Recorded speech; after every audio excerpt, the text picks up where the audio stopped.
Parashá dessa semana, aqui Tetsê, nos apresenta não menos do que 74 dos 613 mandamentos da Torá. Dentre elas, uma das mitzvot mais enigmáticas da lei judaica, Shiloh HaKen. Que mandamento é esse? Como consta no texto da Torá, se uma pessoa encontra um ninho e a mãe pássaro está lá cuidando dos seus ovos ou dos seus pequenos filhotes, a Torá proíbe a pessoa de pegar a mãe junto com os ovos ou os filhotes. O correto é primeiro espantar a mãe para garantir a liberdade dela e somente depois pegar os ovos ou os filhotes. Os nossos sábios de sagrada memória descrevem esta mitzvah como o menor dos mandamentos da Torá. E Rabbeinu Yehoshua de Nazaret, quando começou a ensinar a multidão de pessoas que queriam se tornar os seus discípulos, depois de explicar que todos os mandamentos da Torá continuavam válidos, eram importantes e deveriam ser obedecidos, ele nos ensina que nem mesmo o menor dos mandamentos deveria ser deixado de lado. E como o menor dos mandamentos é o de Shiloh HaKen, era a esse mandamento que ele estava se referindo. Mas qual é a lógica da mitzvah de Shiloh HaKen? E por que essa mitzvah é tão importante? Há alguns detalhes que fazem essa mitzvah ser ainda mais interessante e enigmática. Por exemplo, dos 613 mandamentos contidos na Torá, o Eterno descreve alguns dos castigos impostos para aquela pessoa que descumpriu os mandamentos. Mas, surpreendentemente, a recompensa pelo cumprimento dos mandamentos quase nunca é listada. As duas únicas vezes em toda a Torá em que ela fala das recompensas pelo cumprimento dos mandamentos são nas mitzvot de Shiloh HaKen, que a gente está estudando essa semana, e na mitzvah de Kibud Av Ve'em, ou seja, o mandamento de honrar o pai e a mãe. Ao observarmos as recompensas dessas duas mitzvot na Torá, algo nos chama ainda mais a atenção. A recompensa das duas mitzvot são exatamente a mesma. Enquanto na mitzvah de Shiloh HaKen está escrito para que seja bom para você e seus dias sejam prolongados, em relação ao mandamento de honrar o pai e a mãe está escrito para que se prolonguem os seus dias. Se olharmos bem essas duas mitzvot, parecem ser mitzvot muito diferentes, sem nenhum tipo de conexão entre si. Por que a Torá ensinou sobre essa recompensa somente nessas duas mitzvot? E por que uma recompensa tão grande de prolongamento da vida para uma mitzvah aparentemente tão simples como espantar um pássaro do seu ninho? E mais, porque as duas mitzvot têm exatamente a mesma recompensa. Há algum ponto em comum entre as duas? Que mensagem Hashem quer nos transmitir através dessas duas mitzvot? O Rabino Yaakov Weinberg, de Sagrada Memória, explicou que o ponto em comum entre as duas mitzvot é a Mesirut HaNefesh, ou o auto-sacrifício, e que, por causa disso, em ambos os casos, a Torá oferece uma recompensa tão grande como um estímulo para o reconhecimento da Mesirut HaNefesh que está envolvido nas duas. Quando a Torá nos instruiu a honrar os nossos pais, um dos motivos é para que a gente reconheça os enormes sacrifícios que os pais fazem por seus filhos. Essa verdadeira entrega total deles já começa durante a gravidez, quando a vida dos pais começa a sofrer grandes mudanças. A mãe começa a sentir náuseas, tonturas, um cansaço fora do comum. Na verdade, existe uma lista quase que infinita de coisas que mudam drasticamente toda a rotina do casal. Depois do nascimento, a situação fica ainda mais complicada, pois as tranquilas noites de sono, para alguns é claro, se transformam em noites de vigília, tanto durante a amamentação quanto nas noites em que as crianças ficam doentes e precisam de alguns cuidados extras. E como diz o famoso ditado, pequenas crianças, pequenos problemas, grandes crianças, grandes problemas. Porque conforme a criança vai crescendo, assim também as preocupações dos pais com o seu bem-estar, com a sua educação, com a sua saúde, com as dificuldades naturais do seu crescimento, também vão aumentando. e talvez o auge de todo o estresse seja o momento do casamento dos filhos, quando recai sobre os pais a grande responsabilidade, o grande peso de arcar com as despesas da festa e de uma possível ajuda financeira ao novo casal. Portanto, ser pai significa abrir mão do seu próprio conforto em prol dos seus filhos. A Torá oferece essa recompensa incrível, o prolongamento dos dias de vida para aqueles que cumprem a mitzvah de honrar os pais, justamente para que as pessoas se esforcem para apreciar e reconhecer e agradecer toda a Messirut HaNefesh feita por eles desde a concepção até o final de suas vidas. É exatamente esse ponto de Messirut HaNefesh, de autossacrifício pelos filhos, que conecta a mitzvah de Shiloh HaKen com a mitzvah de Kibud Av Ve'em. Qualquer pessoa que já tentou pegar um pássaro com as suas próprias mãos sabe que isso é uma missão quase que impossível. Os pássaros são muito ágeis, eles levantam voo ao menor sinal de ameaça. Mas existe uma única forma de agarrar um pássaro com as nossas próprias mãos sem que ele alce voo.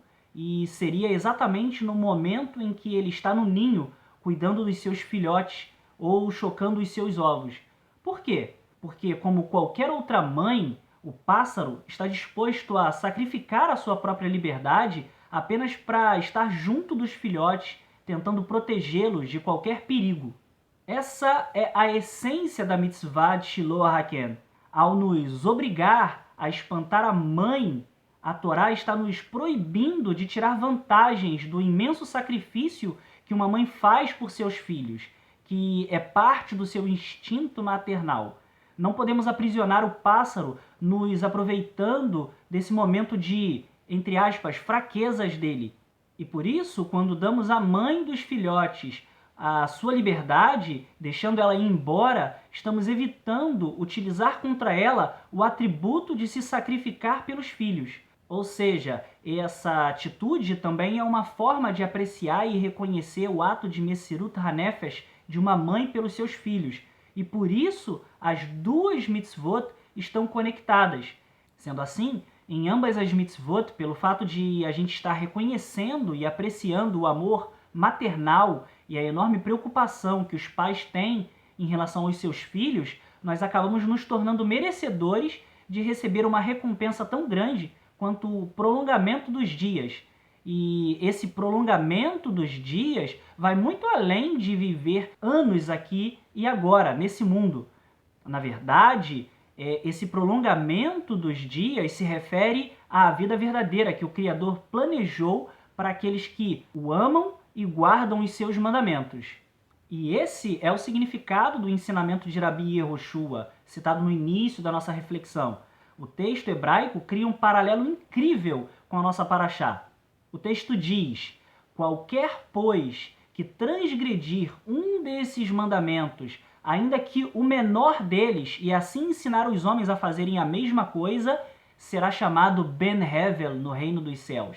E aquele que os cumprir e ensinar será chamado grande no reino dos céus.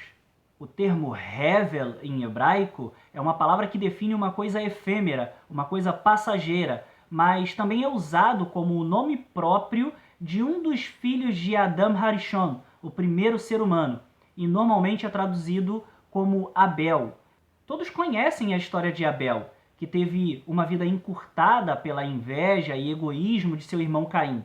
E por isso, a expressão Ben Hevel, que literalmente significa filho de Abel em hebraico, é usada para se referir a algo curto, de pouca duração.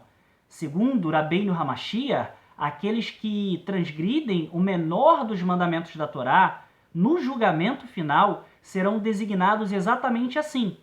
Por dedução lógica, se a recompensa pelo cumprimento dessa mitzvah é o prolongamento dos dias, o castigo pelo seu descumprimento é exatamente o oposto disso.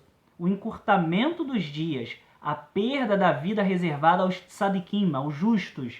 Mas por que Rabi Yehoshua ensinou isso aos seus talmidim? Porque para que uma pessoa verdadeiramente cumpra a vontade do Criador e obedeça aos seus mandamentos, é preciso agir com Messirut HaNefesh, com o autossacrifício, abandonar suas próprias vontades e desejos, suprimir seu ego, deixando de lado o egoísmo, o egocentrismo, para cumprir a vontade divina, é uma atitude tão grandiosa, que Hashem a recompensa com um grande nome. Como ensinou Rabi Yehoshua, a pessoa que coloca em prática estes mandamentos será chamada grande no reino dos céus, Gadol em hebraico, ou seja, uma pessoa nobre, ilustre, um grande reconhecimento diante de todos. Negar-se a si mesmo ao ponto de, se necessário, darmos a nossa vida pelo que ensinava o nosso grande rabino, é o autossacrifício que nós precisamos ter para segui-lo e sermos identificados devidamente como seus discípulos. Isso fica evidente na vida do próprio Rabbeinu Yehoshua. Rav Shaul de Tarshish diz que o autossacrifício de Rabi Yehoshua foi tão grande que, de fato, ele foi até a última consequência, ou seja, a morte, e que por isso o Eterno o exaltou e lhe deu um nome que está acima de todos os outros nomes. Esse é um exemplo e tanto para seguirmos. O maior exemplo de autossacrifício que temos constantemente em nossas vidas é aquele que os nossos pais fizeram ou continuam fazendo por nós. Na verdade, a mitzvah de Kibud Av Ve'em, de honrar o pai e a mãe, é tão importante que não termina nem depois do falecimento dos nossos pais.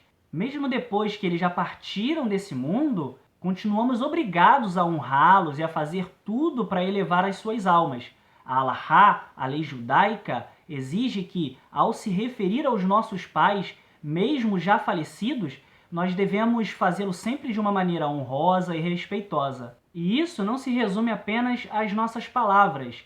A maior honra que um pai recebe de um filho é saber que, ao deixar esse mundo, ele deixará um filho justo, correto, que anda de acordo com a verdade. Infelizmente, vivemos de acordo com aquele ditado que diz: somente damos valor para a luz quando ela nos falta. Somos tão egoístas que, na maioria das vezes, somente aprendemos a dar valor aos nossos pais quando nós temos os nossos próprios filhos e sentimos na nossa pele as dificuldades de criá-los e, às vezes, nem assim. Através das duas mitzvot tão especiais de Shiloh HaKen e de Kibud Av Ve'em, Hashem nos estimula a darmos mais valor ao atributo de Messirut HaNefesh, pois ele norteia a nossa vida, tanto em nosso relacionamento com Hashem, quanto em nossa família, mas principalmente com todo o mundo. Shabbat Shalom.